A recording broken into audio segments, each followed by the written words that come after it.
ہم سے تاریخ ہے تاریخ کا عنوان ہے ہم سے تاریخ ہے تاریخ کا عنوان ہے ہم، وقت بھی جانتا ہے وقت کی پہچان ہے ہم سے الجھو گے تو انجام برا ہوگا، ہم سے الجھو گے تو انجام برا ہوگا، رب کعبہ کی قسم صاحب ایمان ہے ہم۔ جناب صدر، سامعین اکرام اور حاضرین جلسہ، سب سے پہلے میں خداوند قدوس کا ہزار بار شکریہ ادا کرتا ہوں کہ اس نے مجھے اس قابل بنایا کہ اس عظیم موقع پر آپ حضرات سے گفتگو کر سکوں، اپنے دلی جذبات اور قلبی احساسات آپ تک پہنچا سکوں۔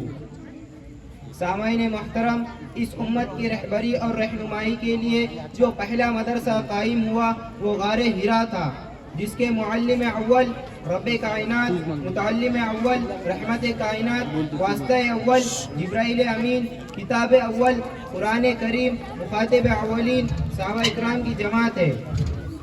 سامعین محترم، لوگوں کا عام خیال یہ ہے کہ مدرسہ ایک مخصوص چار دیواری کا نام ہے، مدرسہ شاندار عمارت کا نام ہے، مدرسہ پرشکوہ ہاسٹل اور پرکشش درستگاہوں کا نام ہے۔ اسی لیے وہ سمجھتے ہیں کہ اگر مدرسے کی عمارت کو گرا دیا جائے تو مدرسہ ختم ہو جائے گا، لیکن میں اس خیال کی پرزور تردید کرتا ہوں کہ مدرسہ سنگ و خشت کے ڈھیر کا نام نہیں ہے، مدرسہ فلک بوس عمارت کا نام نہیں ہے، مدرسہ مزین اور مکیف کمروں کا نام نہیں ہے۔ اگر ایسا ہوتا تو ہم اس کی گود کو اولین مکتب اور مدرسہ نہ کہہ سکتے، جہاں بچہ شعور کی آنکھیں کھولتا ہے اور زندگی کے ابتدائی آداب سیکھتا ہے۔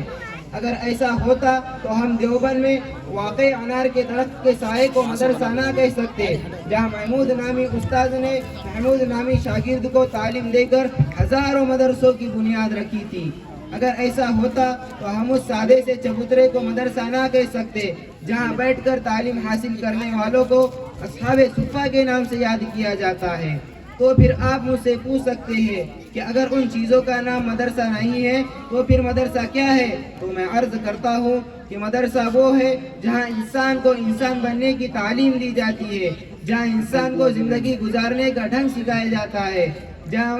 انسان کو زندگی گزارنے کا ڈھنگ سکھایا جاتا ہے، جہاں علم کی شمع اس کے سینے میں روشن کی جاتی ہے، جہاں اسے اعلیٰ اخلاق اور زندگی کے آداب سکھائے جاتے ہیں۔ اگر یہ مقاصد ماں کی گود میں حاصل ہو تو مدرسہ ہے، خس و خاشاک سے بنے ہوئے جھونپڑے میں حاصل ہو تو مدرسہ ہے، مسجد کے حجرے میں حاصل ہو تو مدرسہ ہے، صحرا کے سناٹے میں حاصل ہو تو مدرسہ ہے، شہر کے ہنگاموں میں حاصل ہو تو مدرسہ ہے۔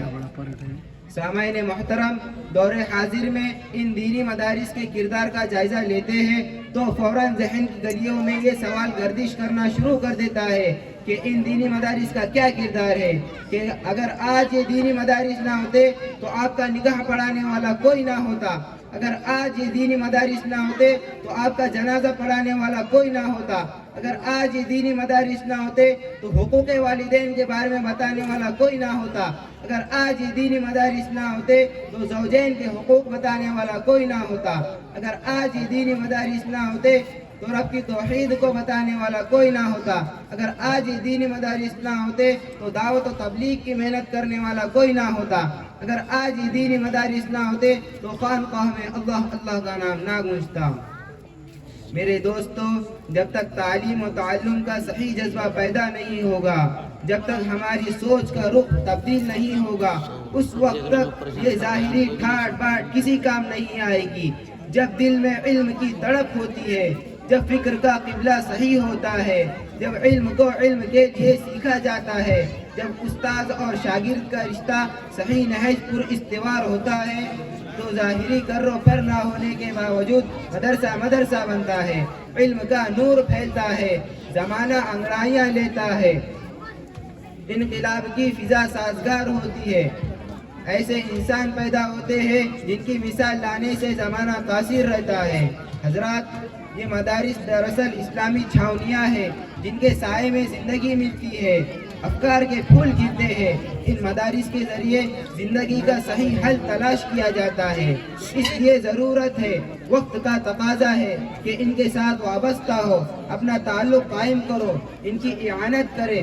اس لیے تمام حضرات سے درخواست ہے کہ ان دینی مدارس کا کام مقام ساتھ دے اور ہر طرح سے ان کا تعاون کرے. اللہ تعالی ہم سب کو دین اور اسلام کی اعانت کی توفیق دے.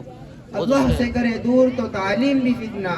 املاک بھی, اولاد بھی, جاگیر بھی فتنہ. نہ حق کے لیے اٹھے شمشیر ہی فتنہ, شمشیر ہی کیا نعرہ توحید فتنہ. وآخر دعوانا الحمدللہ.